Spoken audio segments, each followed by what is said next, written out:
Kindness, they say, is the most dangerous choice you can make, and survival demands selfishness. But when a dying beast calls, Fiddle must decide if saving a life is worth destroying her own reality. Fiddle had learned to make herself invisible over 3 years of servitude in the Obsidian Keep. She had perfected the art of moving through the shadowed corridors without drawing the hooded Shadow Watcher's attention or provoking the other servants' jealousy. She kept her white hair bound beneath strips of rough linen that chafed against her scalp, kept her arms covered despite the clinging humidity of the lower dungeons, kept her eyes downcast so no one would notice the blood-red rune on her forehead that marked her as cursed. Servants who drew attention didn't last long under Alpha Hemming's rule, and Fiddle had survived this long by being forgettable, invisible, nothing worth noticing. Tonight she was on cleaning duty in the forbidden sectors, a task given only to the most broken servants because it meant being alone in the execution chambers where death was the only witness. Fiddle had learned years ago that hope was a luxury. Every pack within the mountain range paid tribute to Hemming's dark reign. The winter forests were prowled by his trackers who'd drag a lone Omega back in chains. And even if by some miracle she made it past the border, what then? She had no pack, no family, no memory of anything before the keep. She was marked as lesser, literally with the pale hair and strange rune that made the other servants whisper cursed when they thought she couldn't hear. Running would just mean dying cold instead of dying here. And at least here she knew what horrors to expect. She carried her candle through the deepest corridors, her bare feet silent on stones slick with something she didn't want to identify, checking that the iron doors were secured and the execution chamber was ready for tomorrow's use. The Obsidian Keep had grown powerful off fear and dark magic, powerful enough that even the great packs whispered Hemming's name with dread. He worked his servants until they broke and then simply replaced them, an endless supply of Omegas and orphans from packs he destroyed in his conquest for territory. Fiddle had been one of those unfortunates, found wandering the roads at 12 with no memory of where she'd come from, brought to the keep because no one else would take a child marked with the crimson stain of a blood curse. She tried not to think about the gaps in her memory, about the parents she couldn't remember, about whether anyone had loved her before the keep became her entire world, about the other servants who'd befriended her only to disappear into the silent chamber when the hooded watchers came for them at night. But tonight, something was different. Tonight, as she passed the iron door sealed with 3 silver locks, she heard it. A sound like breathing, ragged and wet, the kind of sound that meant something was dying slowly and in pain. The hooded Shadow Watchers stood motionless in the archway, their faces hidden, their presence a warning that whatever lay beyond that door was forbidden even to think about. Fiddle's hand trembled as she reached for the rusty dagger hidden in her apron, not a weapon, but a tool she'd stolen to pry loose stones and create hiding places for the stale bread she hoarded. She should walk away. She should pretend she'd heard nothing. But the breathing called to something ancient in her blood, something that made the rune on her forehead burn hot beneath the linen wrappings. And Fiddle, who had survived 3 years by being invisible, made the choice to be seen. She pushed open the iron door, and behold was a large white wolf. The white wolf was dying. Fiddle could see it in the labored rise and fall of his massive ribcage, in the way his silver-blue eyes had dulled to something glassy and distant. The chains binding him weren't ordinary iron. They gleamed with an oily, wrong sheen that made her stomach turn. Dark magic, the kind that ate at flesh and bone, the kind that Alpha Hemming used to break anyone who dared challenge his rule. She should leave. Every instinct screamed at her to back away, to close the door and pretend she'd never heard the dying breaths, never felt the inexplicable pull that had drawn her into this forbidden chamber. The hooded Shadow Watchers hadn't stopped her when she'd broken the locks. They'd simply watched with their faceless stillness, as if they'd been waiting to see what the cursed girl would do.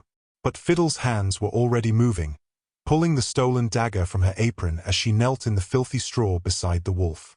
Blood pooled beneath him, dark and thick. The silver chains wrapped around his torso and legs like serpents, biting deep into white fur matted with gore. "I'm sorry," she whispered, though she didn't know if he could hear her. "This is going to hurt." She pressed the dagger's edge to the first chain link and began to saw. The magic fought back immediately. The air turned sharp and acidic, burning her throat with each breath. The chain seemed to writhe under her blade, resistant, alive with malevolence.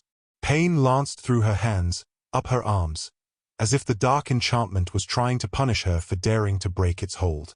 But then the rune on her forehead began to burn. It started as warmth, then built to searing heat that made her gasp. The linen wrappings around her head smoldered and fell away, exposing the crimson mark she'd hidden for so long. And suddenly the pain in her hands was gone. The dagger cut through the enchanted silver like it was nothing more than rotted rope, the dark magic disintegrating into black smoke that curled away from her touch. The wolf's eye opened fully, fixing on her with sudden, startling clarity. Fiddle didn't stop. She attacked the next chain, then the next, her blood mark blazing like a brand, her entire body thrumming with power she'd never known she possessed. The final chain snapped with a sound like breaking glass, and the wolf lurched upward with a roar that shook dust from the stone ceiling. She scrambled backward, the dagger clattering from her hand as the massive creature rose to his feet. He was enormous, far larger than any wolf she'd ever seen, his shoulders level with her chest even on all fours. For one terrifying moment, she thought he would tear her apart for disturbing him. Then the shift began. The air fractured around him, reality bending as bone and sinew reformed with sickening cracks. White fur receded into pale skin stretched over heavy muscle. The wolf's muzzle shortened, reshaped, became a man's face, sharp features, a strong jaw dark with stubble, eyes that burned with barely contained rage. He stood before her completely naked, blood streaming from wounds that covered his torso, and Fiddle realized with dawning horror that she'd just freed someone far more dangerous than a dying animal. You. His voice was gravel and smoke, rough from disuse. You freed me. Before she could answer, before she could apologize or beg or run, the iron door burst open. Guards poured in, weapons drawn, shouting orders she couldn't process through her terror. The naked man moved like violence given form. He tore through the first guard with his bare hands, claws erupting from his fingertips mid-strike. Blood sprayed across stone walls. A sword swung at his head. He caught the blade barehanded, ripped it from the guard's grip, and drove it through another man's chest with brutal efficiency. The hooded shadow watchers finally moved, gliding forward with their unnatural silence, but the man dispatched them with the same savage precision, his fury absolute and unstoppable. Fiddle pressed herself against the wall, unable to look away from the carnage, unable to breathe. In seconds, it was over. Bodies littered the floor. The man stood in the center of the massacre, chest heaving, covered in blood both his own and theirs. Then his gaze found her, still huddled against the stone, trembling and small, and something in his expression shifted from rage to something she couldn't name.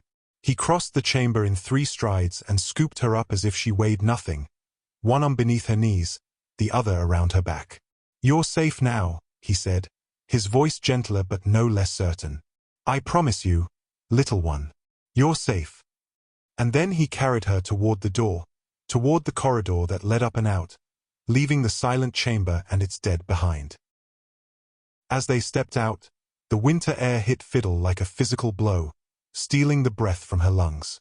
She'd been underground for so long she'd forgotten what cold truly felt like, not the damp chill of the dungeons, but this biting, merciless freeze that turned her exhaled breath to white fog and made her skin prickle with ice.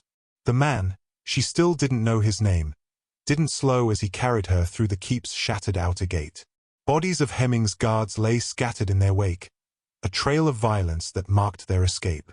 He'd killed them all without hesitation, without even bothering to find clothes, as if modesty was irrelevant when survival was at stake. "Put me down," Fiddle whispered, her voice hoarse. "You're hurt. You can't." "I can." His grip tightened fractionally, pulling her closer to the furnace heat of his bare chest. "And I will." Snow fell in thick sheets, already accumulating on his shoulders and in his dark hair. Blood still seeped from the wounds where the chains had bitten deepest, leaving a crimson trail across the white landscape. He was weakening. She could feel it in the slight tremor of his arms, see it in the tightness around his eyes, but his stride never faltered. Behind them, howls split the night. "They are coming," she breathed, terror flooding her veins. She recognized those voices. Ralph, Hemming's tracker, and his hunting pack. They'd dragged back dozens of escaped servants over the years, always brought them back alive so Hemming could make examples of them in the courtyard. The man's jaw clenched. Let them come. But his pace quickened, and Fiddle knew the bravado was just that. He couldn't fight in this condition. Whatever reserves of strength had fueled his initial rampage were draining fast. She could feel the fevered heat of his skin, see the way his breathing had grown labored. There, she said suddenly, spotting a dark slash in the mountainside ahead. A cave. He changed direction without question, trusting her guidance. The cave mouth was narrow, barely wide enough for his broad shoulders, but it opened into a space large enough to shelter them from the worst of the storm. He set her down carefully on the rocky floor, then collapsed against the wall, his chest heaving. The howls grew closer. Fiddle's hands shook as she tore strips from her already tattered dress, the beige fabric thin and useless but better than nothing. "Let me see," she murmured, kneeling beside him. He watched her through half-lidded eyes as she pressed the fabric to the worst of his wounds, trying to stanch the bleeding. This close, she could see he was younger than she'd first thought. Perhaps 30, though the hard lines of suffering made him seem older. Handsome in a brutal way, all sharp edges and barely leashed power. "What's your name?" she asked, needing to fill the silence, to drown out the approaching hunters. "Geralt." His voice was rough, exhausted. "Alpha King of the Frostbane pack." Her hands stilled. An Alpha King. She'd freed an Alpha King, and now Hemming would never stop hunting them. Would never stop hunting her. "Don't." His hand covered hers, warm despite the cold. "Don't regret what you did." "I've killed us both," she whispered. "You saved me." His thumb brushed across her knuckles, the gesture startlingly gentle from someone who'd been pure violence minutes ago. "What's your name, brave one?" "Fiddle. Fiddle." He repeated it like a prayer. "I won't let them take you back. I swear it on my life and my crown." She wanted to tell him his promises meant nothing, that they were both as good as dead. But before she could speak, his eyes widened, nostrils flaring. "They are here." Shadows moved across the cave entrance. Ralph's voice called out, mocking and cruel. "Come out, little maid. The Alpha wants his property back. And whoever you freed." Well, Hemming's got fresh chains waiting. Geralt tried to rise, but his legs buckled. The fever had him now, infection from the dark magic setting in fast. Fiddle caught him, her small frame barely supporting his weight. "Stay down," she hissed. Then louder, to the hunters, "He's not going back." Ralph's laughter echoed off stone. "Then you'll both die in there. Your choice, cursed girl." Fiddle looked at Geralt, this man who'd promised to protect her, who was now too weak to protect himself, and made her second choice of the night. She grabbed a sharp rock from the cave floor and positioned herself between him and the entrance. If they wanted him, they'd have to go through her first. Fiddle didn't know how they'd survived the night. Ralph and his hunters had rushed the cave, and she'd fought with the desperation of someone with nothing left to lose, scratching, biting, wielding that pathetic rock like a weapon. But it was Geralt who had saved them, summoning some final reserve of strength to shift partially, his claws tearing through two hunters before the rest retreated to regroup. They'd fled while the pack was scattered, Geralt carrying her again despite barely being able to stand. She'd watched him deteriorate through the endless night, stumbling, his skin burning with fever, muttering words in a language she didn't understand. Several times she'd begged him to leave her, to save himself, but he'd only held her tighter. Now, as pale sunlight broke through the storm clouds, she felt the change in the air. Something fundamental shifted, like passing through an invisible barrier. The oppressive weight that had followed them from the obsidian keep suddenly lifted. "Frostbane," Geralt rasped. "We're home." Home. The word was foreign to her, a concept she barely remembered. Within minutes, wolves appeared through the trees. Fiddle's heart seized with terror, more hunters, more death, but Geralt's hand found hers and squeezed. "Mine," he called out, his voice stronger now, carrying the weight of command. "My people." The wolves shifted as they approached, becoming men and women who dropped to one knee in the snow. Their faces showed shock, relief, joy at seeing their king alive. But their eyes kept sliding to Fiddle with confusion and something that looked like suspicion. "My king," a tall man with silver-streaked hair said, rising. "We thought you dead. Hemming sent us your crown 3 months ago, claimed you challenged him and lost." He lied. Geralt swayed on his feet, and immediately 2 guards moved to support him. He shook them off, keeping one arm around Fiddle. "I was captured, chained with dark silver. This woman freed me." All eyes turned to her. Fiddle wanted to disappear, to become invisible again, but Geralt's grip was firm. "Prepare the palace," he commanded, "and someone find me clothes before I freeze my cock off." Despite everything, several guards smiled. Someone produced a cloak that Geralt wrapped around his waist, and then they were moving again. But this time Fiddle walked, surrounded by a wall of warriors who seemed to materialize from the forest itself. The palace emerged from the winter landscape like something from a story. Where the obsidian keep had been all dark stone and suffering, this was white marble and soaring towers, banners bearing a silver wolf snapping in the wind. Guards lined the walls, and as Geralt approached, horns sounded, a triumphant declaration of the king's return. Fiddle's steps slowed. This couldn't be real. The dying wolf from the dungeon wasn't just an alpha, he was this. Power and wealth beyond anything she'd imagined. And she was a maid in rags, covered in blood and cave dirt, her cursed mark visible for all to see. "I don't belong here," she whispered. Geralt stopped, turned to face her fully.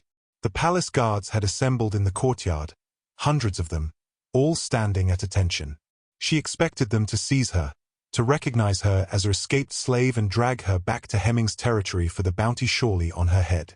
Instead, Geralt raised his voice to carry across the assembled crowd. "This woman, Fiddle, saved my life when no one else could. She broke chains forged with dark magic. She defended me when I was too weak to stand." He pulled her forward, ignoring her resistance. "She will be given the finest chambers in the palace, the finest clothes, the finest of everything we have to offer. Anyone who disrespects her disrespects me. Is that understood?" "Yes, my king." The response was thunderous, unified. Fiddle's legs nearly gave out. The finest chambers?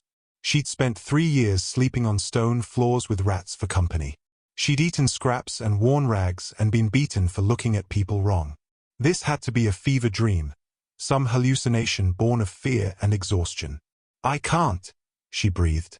"I'm nobody. I'm cursed. You're under my protection."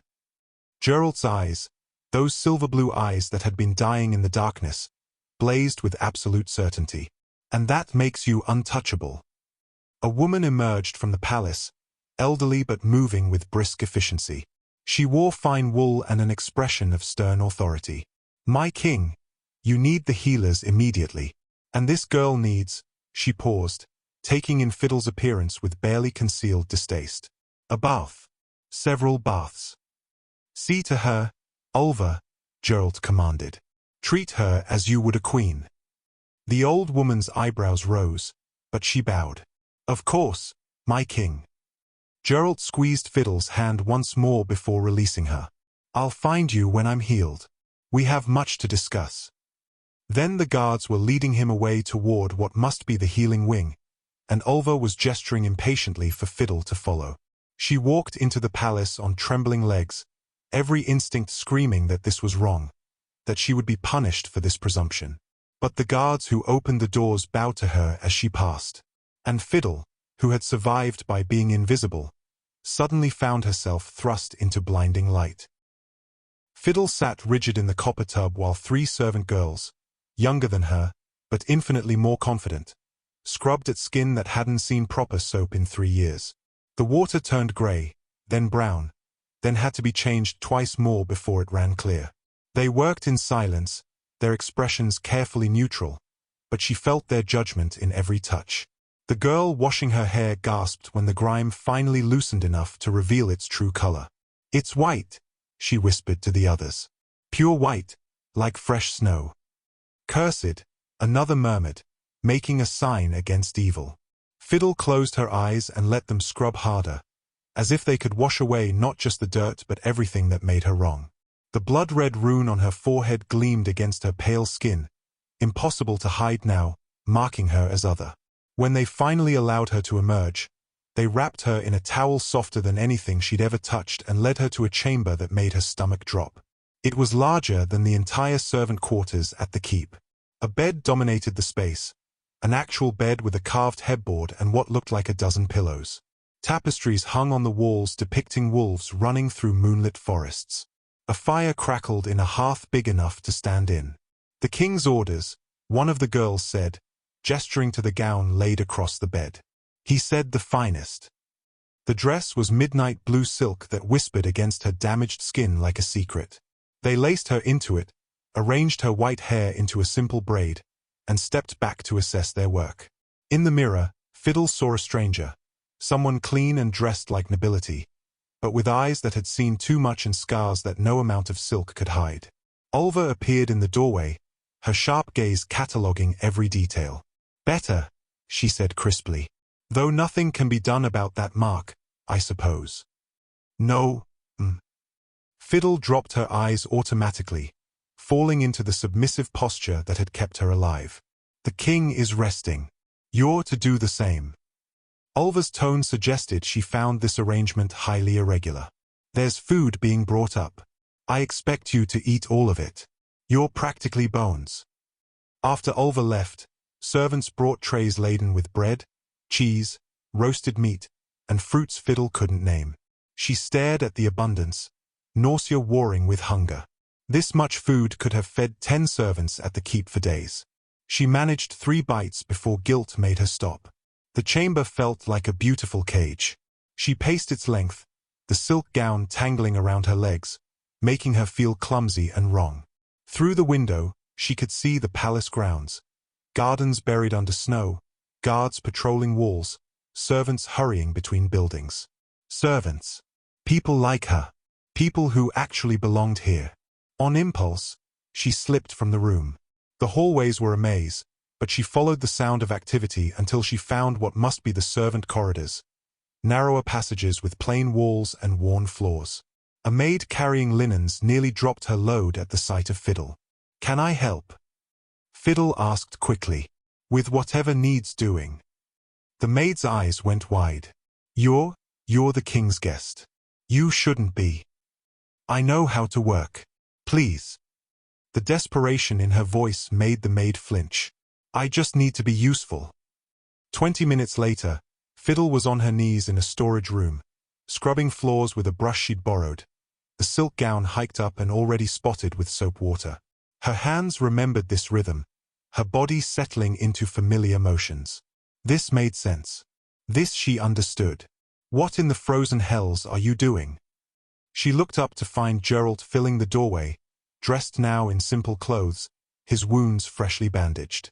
His face was a storm of confusion and something that looked like anger. Fiddle scrambled to her feet, dropping the brush. "I was just helping. I can't just sit in that room, Anne. You're supposed to be resting." He stepped closer, taking in her appearance, the wet spots on the expensive silk, her reddened hands, the way she'd tied her hair back with a rag like the other servants. "Fiddle, you're not a maid here." "But that's what I am." The words burst out before she could stop them. "I don't know how to be anything else. I don't know how to just exist without working for it." Something shifted in his expression, the anger draining away, replaced by an ache that matched her own. He reached out slowly, giving her time to pull away, and gently removed the rag from her hair. "You worked for 3 years to survive," he said quietly. "Now you need to learn how to live." "I don't know how." "Neither do I." His honesty startled her. "I've been a king my whole life. I know commands and duty and war. But this," he gestured between them. "I don't have a protocol for what to do when someone saves your life and asks for nothing in return." Olva appeared behind him, her expression thunderous. "My king, I told her to rest. It's not her fault." Geralt held up a hand. "She's been trained to fear idleness. That's on Hemming, not on her." He looked at Fiddle again. "Come. If you can't rest, Then walk with me. But no more scrubbing floors. It wasn't a request. Fiddle followed him from the storage room, aware of the servants watching, whispering. The silk gown was ruined, her hands smelled of lye, and she'd never felt more out of place. But Geralt's hand found hers in the corridor, warm and certain, and for just a moment, she let herself hold on. A jewelry box appeared on Fiddle's breakfast tray the next morning. She stared at it for a long moment, her appetite vanishing. The box itself was beautiful, carved wood inlaid with silver, but it was what lay inside that made her hands shake. A necklace of sapphires and diamonds that probably cost more than most people earned in a lifetime. There was a note in Geralt's bold handwriting, to match your dress. Fiddle closed the box with a snap and shoved it to the edge of the table. By midday, there were more gifts. A cloak of white fur, leather boots lined with sheep's wool, bottles of perfume that smelled like summer flowers.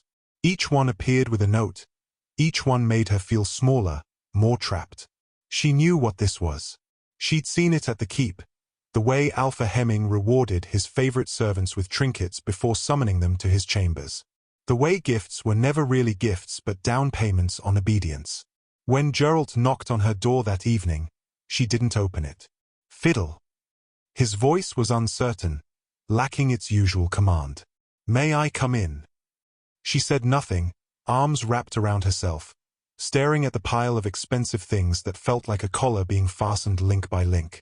The door opened anyway. It was his palace, after all. He stepped inside, his expression brightening when he saw her. Did you receive? He stopped, taking in her rigid posture, the way she'd positioned herself on the far side of the room. What's wrong? What do you want from me? The question came out harsher than she'd intended. What am I supposed to do to earn all this? Confusion flickered across his face. Earn? You don't have to earn anything.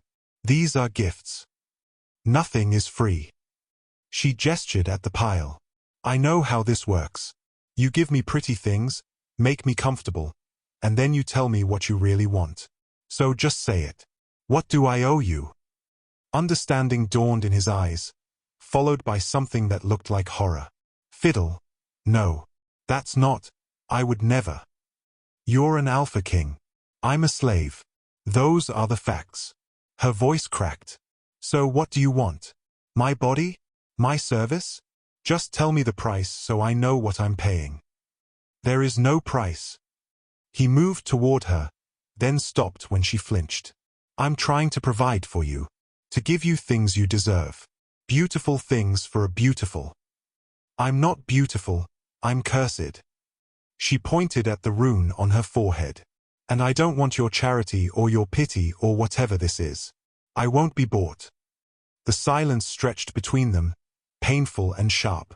Geralt looked lost, his hands hanging useless at his sides. Finally, he said quietly, I've made a mess of this. My king. A male voice called from the hallway. You asked me to attend. Come in, Tidwulf. A broad-shouldered man with kind eyes entered, taking in the scene with quick assessment. This must be the beater she'd heard the servants mention, Geralt's second-in-command and oldest friend.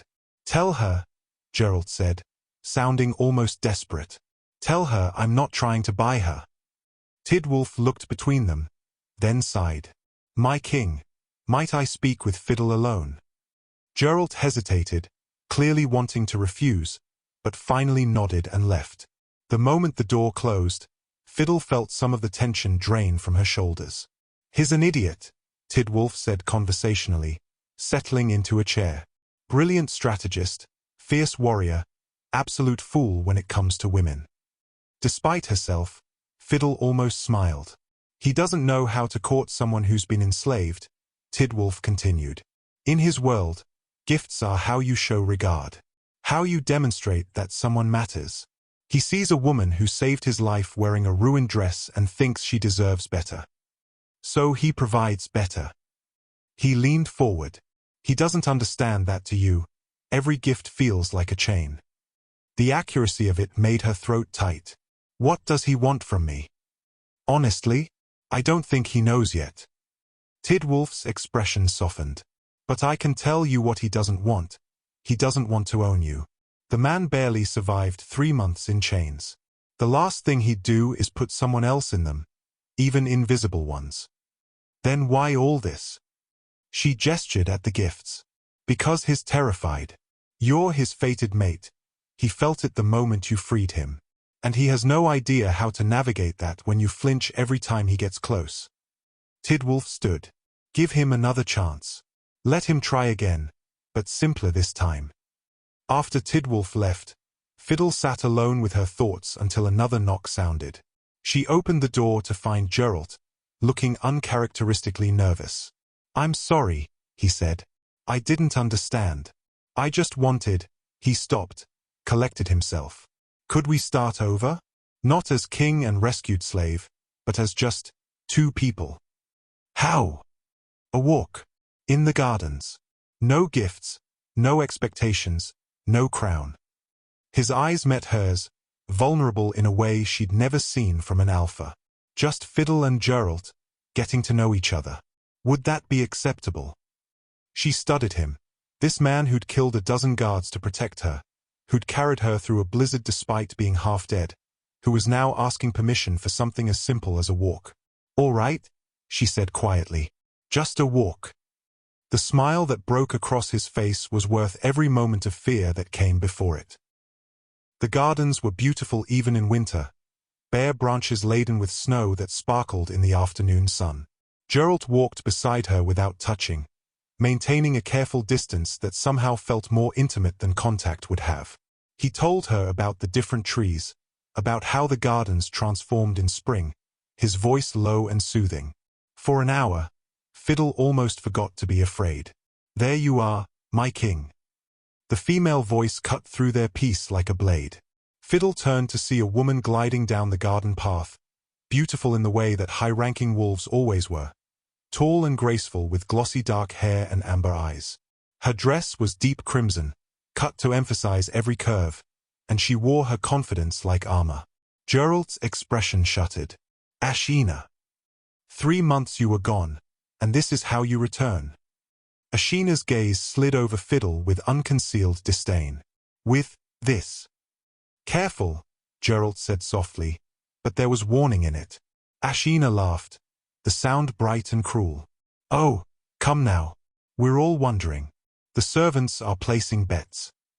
She circled Fiddle like a predator assessing prey. White hair, how unfortunate. And that mark on her forehead. Is it a birthmark or some kind of disease? It's a rune, Fiddle said quietly, hating how small her voice sounded. A rune. Ashina's eyebrows rose. How exotic.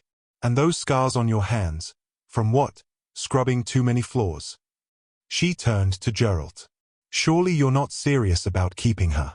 A king needs a queen who can stand beside him with dignity, not some broken little slave who... Enough. The word cracked like a whip, but Ashina wasn't finished. She leaned closer to Fiddle, her voice dropping to a mock whisper. You don't belong here, cursed girl. You're a novelty, a curiosity. Once he's bored, once he remembers what a real woman feels like, you'll be back in the servants' quarters where you belong. If you're lucky. Each word landed like a blow because they echoed every fear Fiddle had harbored since entering this palace. She was wrong here. Cursed. Nothing but a maid in silk pretending to be something she could never be. You're right, Fiddle heard herself say. I should go. She turned to leave, but Geralt's hand caught her wrist, gentle, but unmovable. Stay, he commanded, though his eyes remained fixed on Ashina. You, on the other hand, are dismissed. You can't be serious. Ashina's composure cracked, revealing desperation beneath. I've been here my whole life. I've trained for this role. I'm from a noble bloodline. I know pack politics. I can give you strong heirs. What can she possibly offer that I can't? She freed me when no one else could. Geralt's voice had gone dangerously quiet. She defended me when I was too weak to stand. She saw me dying in chains and risked her life without knowing who I was or what she'd gain. He stepped forward, and Ashina actually retreated. You, Ashina, did nothing. Your noble bloodline sent no search parties. Your pack politics accepted Hemming's lie. So tell me, what exactly do you offer besides ambition and cruelty? Ashina's face flushed with rage and humiliation. This isn't over, she hissed, then spun and stalked away, her crimson dress flaring behind her. The silence that followed felt thick and suffocating. Fiddle pulled her wrist free from Gerald's grip, wrapping her arms around herself. She's right, Fiddle whispered. I don't belong here. I'm not noble or trained or... Stop. I'm cursed, Gerald. Everyone sees it. Everyone knows I'm wrong. Something changed in the air, a pressure building that made her skin prickle. Gerald's eyes had begun to glow, that silver-blue light intensifying as his wolf rose too close to the surface. His hands clenched into fists, claws emerging from his fingertips. You are not wrong, he growled, his voice layered with his wolf's. You are not cursed, and anyone who says otherwise will answer to me. The fury radiating off him was terrifying, pure alpha rage barely contained. Guards in the distance had noticed, were moving closer with weapons ready, prepared to restrain their king if his wolf took control. But Fiddle saw past the rage to the pain beneath it. He wasn't angry at her, he was angry for her. Angry at a world that had convinced her she was worthless. Without thinking, she stepped closer and placed her hand on his chest, directly over his racing heart. Gerald, she said softly, look at me. His glowing eyes snapped to hers, and she held his gaze, unflinching. I'm here. I'm safe. You don't need to fight right now. For a long moment, nothing happened. Then, gradually, the glow began to fade. His breathing slowed. The claws retracted, leaving only human hands that trembled slightly as they rose to cover hers. How did you do that? He asked, his voice hoarse with wonder. I don't know. She was trembling too now, realizing what she'd just done. An alpha losing control was one of the most dangerous things in their world. She should have run. Instead, she'd walked into the storm and somehow found its center. The guards had stopped advancing, staring in disbelief. Gerald pulled her hand to his lips, pressing a kiss to her knuckles that felt like a vow. You have more power than you know, he murmured. And anyone who can't see that is a fool. But as they left the gardens, Fiddle couldn't shake Ashina's words. She'd calmed Gerald's wolf, yes, but that didn't change what she was. It didn't erase the slave brand on her soul or make her suddenly worthy of being a queen. It just meant she had further to fall when this impossible dream finally shattered. Elena arrived at Fiddle's chambers the next morning with an apprentice carrying a leather satchel of instruments and vials. The pack healer was perhaps 60, with silver-streaked auburn hair and eyes that missed nothing. She studied Fiddle with the clinical detachment of someone who'd spent decades reading bodies like texts. The king requested I examine you, Elena said, setting her satchel on the table. Specifically, that mark on your forehead. He said it glowed when you broke the enchanted chains. Fiddle's hand rose automatically to cover the rune. It's just a curse. A birthmark. I don't know what it is.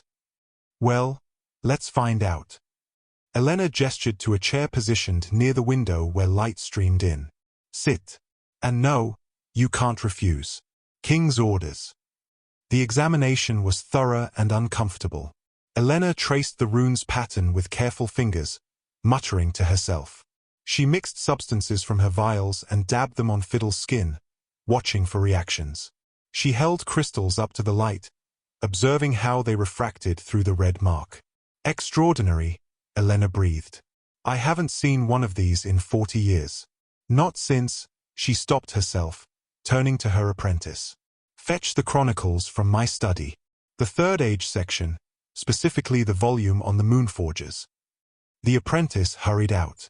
Fiddle's stomach churned with anxiety. What is it? What's wrong with me? Wrong. Elena laughed, the sound sharp with excitement. Child, there's nothing wrong with you. You're remarkable. She pulled her chair closer, her expression intense. Tell me everything you remember about your childhood. Your parents. Where you came from. I don't remember anything before the keep. I was found on the roads at 12, alone. No memory of my family or how I got there. Memory suppression. Elena nodded as if this confirmed something. Common among survivors of the purge. Your mind protecting you from trauma. She leaned back, studying Fiddle with new eyes. What do you know about the Moonforgers? Nothing. They were a bloodline, ancient and powerful. Their gift was the ability to work with silver, not just ordinary silver, but enchanted silver.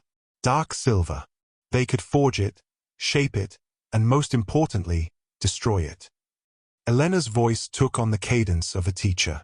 300 years ago, when dark magic began spreading across the territories, the Moonforgers were the only ones who could break the cursed weapons and chains that were being created. They were invaluable. Vital. The apprentice returned with a heavy tome that Elena opened to a page marked with faded ribbon. There, in careful ink illustration, was a figure with a blood-red mark on their forehead, the same pattern that branded Fiddle's skin. They were hunted to extinction. Elena continued quietly. Alphas who used dark magic saw them as threats. Better to eliminate the one bloodline that could destroy their weapons than risk their power being challenged. The purge happened when you would have been a child. Entire families slaughtered. She touched the illustration gently. We thought none survived. Fiddle stared at the drawing, her mind reeling. But I'm nobody. I was a slave. I can't be. You broke enchanted chains that should have been impossible to destroy. Your blood dissolved dark magic that would have killed anyone else who touched it. Elena's eyes gleamed with certainty. You are a Moonforger, child. Possibly the last one alive. No. Fiddle stood abruptly, backing away. You're wrong. I'm cursed. Everyone always said. Everyone was ignorant. Elena stood too, following her. That mark isn't a curse, it's a gift. A responsibility passed down through generations. Your ancestors protected packs from dark magic. That's why someone hid you, suppressed your memories. They were trying to keep you safe. A knock on the door interrupted them. Geralt entered without waiting for permission, Tidwolf close behind. Elena, what have you found? The healer's face was triumphant. Your mate, my king, is descended from the Moonforgers. The bloodline we thought extinct. The silence that followed was absolute. Tidwolf's eyes widened. Geralt went very still, processing this information. Moonforger, he repeated slowly. You're certain. As certain as I've been about anything. Elena gestured to the book. The mark, the ability to break dark silver, even the white hair, it all matches the records.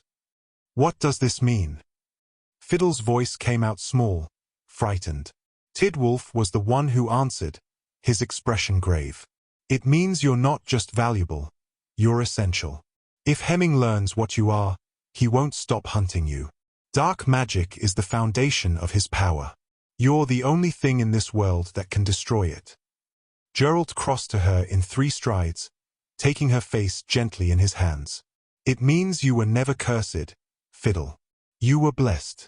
Born with the power to break chains, not just silver ones, but any chains that bind the innocent. I don't want this. Tears burned her eyes. I just want to be normal. To be safe.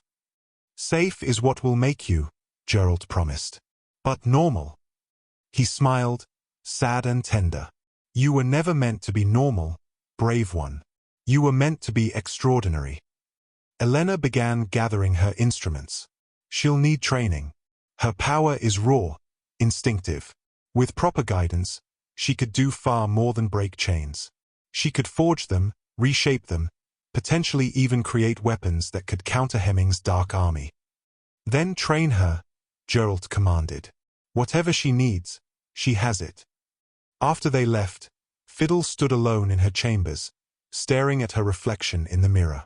The blood-red rune that had marked her as cursed her entire life now glowed faintly in the lamplight. Not a brand of shame, but a seal of power. She didn't feel powerful. She felt terrified. But somewhere beneath the fear, something else stirred. A memory not quite forgotten, buried deep. The ghost of her mother's voice. Hide it, little moon. Hide it until you're strong enough to shine. Maybe, finally, it was time to stop hiding. They came at midnight, when the moon hung pale and watching over Frostbane territory. Fiddle woke to the sound of bells, not the gentle chimes that marked the hours, but the frantic clanging that meant invasion. She rushed to her window and felt her blood turn to ice. The forest at the territory's edge was alive with movement. Hundreds of wolves, their eyes reflecting torchlight, and among them the hooded shadow watchers, their faceless forms gliding between the trees like nightmares given shape. At the front of the army stood a figure she recognized even at this distance. Alpha Hemming, mounted on a black horse, his presence radiating the same cruel authority that had ruled her life for 3 years. Geralt burst into her chambers without knocking, already dressed for battle in leather armor. Stay in the keep. The inner sanctum has been reinforced. This is because of me. It wasn't a question. His silence was answer enough. Tidwulf appeared behind Geralt, his expression grim. He's demanding an audience under the white flag. Says he'll talk before he attacks. They assembled in the throne room, Geralt, his council, and despite every protest, Fiddle. She'd refused to hide while others fought her battle. The great doors opened, and Hemming entered flanked by 2 shadow watchers, their hoods concealing whatever faces they might have. Hemming was younger than Fiddle had imagined, perhaps 40, with the kind of handsome features that made his cruelty more disturbing. He smiled when he saw her standing beside Geralt's throne. There she is. My missing property. His voice was oil and poison. You've caused quite the inconvenience, little maid. 3 months of searching, and here you are, playing dress-up in a palace. She's not your property, Geralt said, his voice deadly calm. She never was. I have the bill of sale that says otherwise. Purchased from a trader 12 years ago. One cursed child, no memory, marked with dark magic. Hemming's eyes never left Fiddle. I've been very patient with her disobedience. But my patience has limits. Then test those limits somewhere else. She stays here. Hemming's smile widened. I don't think you understand your position, King Geralt. I have 500 warriors outside your walls. 20 shadow watchers capable of bringing down your gates. And more importantly, he pulled a chain from his coat, silver links that gleamed with dark malevolence. I have these. Forged specifically for you. One touch and you'll be helpless again, just like you were in my dungeon. Geralt's hands clenched on the throne's armrests, but his expression remained neutral. State your terms. Simple. The girl comes with me, and I leave your territory intact.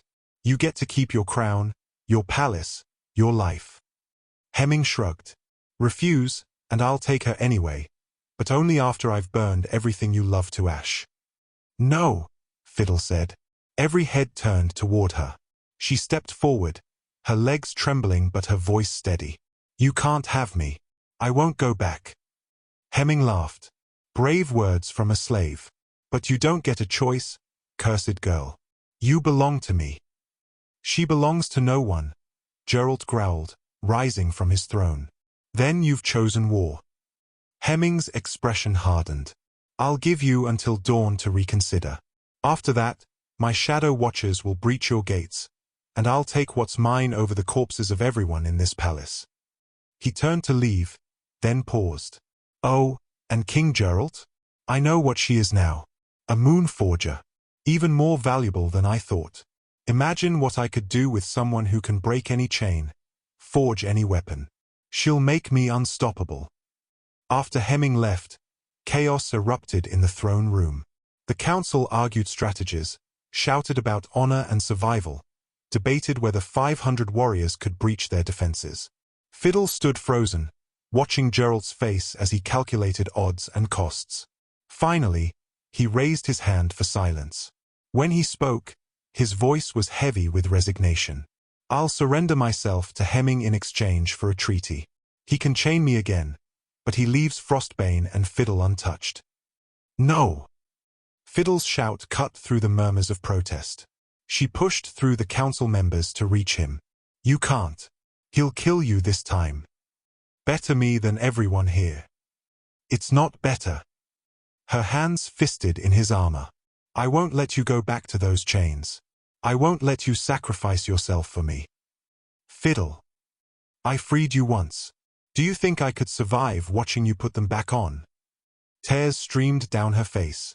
I'd rather die fighting than live knowing I traded your life for mine. Geralt's hands came up to frame her face, his thumbs wiping away her tears. And I'd rather die in chains than watch Hemming take you back to that dungeon. Don't you understand? You're my mate. My fate. I can't, his voice broke. I can't lose you. Then don't surrender. She gripped his wrists, holding his hands against her face. Fight. We fight together. We'll lose. You saw his army. Maybe. She thought of Elena's words, of the power supposedly sleeping in her blood. Or maybe I can do what my ancestors did. Maybe I can break his weapons like I broke your chains. Tidwolf stepped forward. Even if you could, you're untrained. Using that much power could kill you. Then it kills me. Fiddle met Geralt's eyes, pouring every ounce of certainty she possessed into her gaze. But I won't run. I won't hide. And I won't let you go back to him. Not now. Not ever. Outside, the war drums began to beat. Dawn was 4 hours away. Geralt pulled her close, pressing his forehead to hers. If we do this, we do it together. You don't face him alone. Together, she agreed. The council exploded with protests, but Geralt silenced them with a look. Prepare for battle. And someone get Elena. If Fiddle's going to use her power, she needs guidance fast. As the room emptied, Geralt held her for one more moment. When this is over, he murmured against her hair. When we've won and Hemming is dead, I'm going to court you properly. Gardens and poetry and everything you deserve. I just want you alive, she whispered back. Then let's make sure we both survive to argue about it. The drums beat on, counting down to war.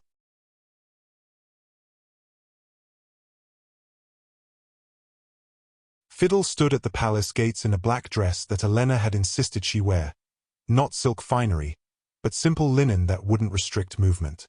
Her white hair hung loose down her back, no longer hidden, and the crimson rune on her forehead blazed like a brand in the early light. She looked like a ghost, a spirit of winter, and she felt the eyes of both armies upon her. Geralt stood to her right in his armor, Tidwolf to her left. Behind them, the Frostbane warriors waited in grim formation.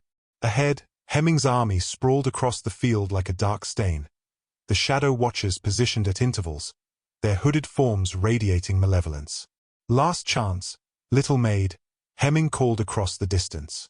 Come willingly, or I'll drag you back in pieces. Fiddle stepped forward, alone, ignoring Geralt's growl of protest. Her legs trembled but carried her anyway, past the gates, past the protective line of warriors, onto the open field where nothing stood between her and Hemming's forces. I have an answer for you, she called, her voice steadier than she'd expected. I am not your property. I am not cursed. I am Fiddle, descended from the Moonforgers, and I will never wear chains again. Hemming's smile turned feral. Then you'll die free. Archers! The command rang out, and 100 silver-tipped arrows flew toward her in a deadly arc. Time seemed to slow. Fiddle could see each arrow's trajectory, could feel the dark magic coating the silver, could sense the malice forged into every shaft.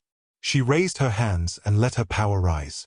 The rune on her forehead erupted with crimson light so bright it painted the dawn in shades of blood. Power flooded through her veins, not painful, but fierce and clean and ancient. Her ancestors' gift, finally unleashed.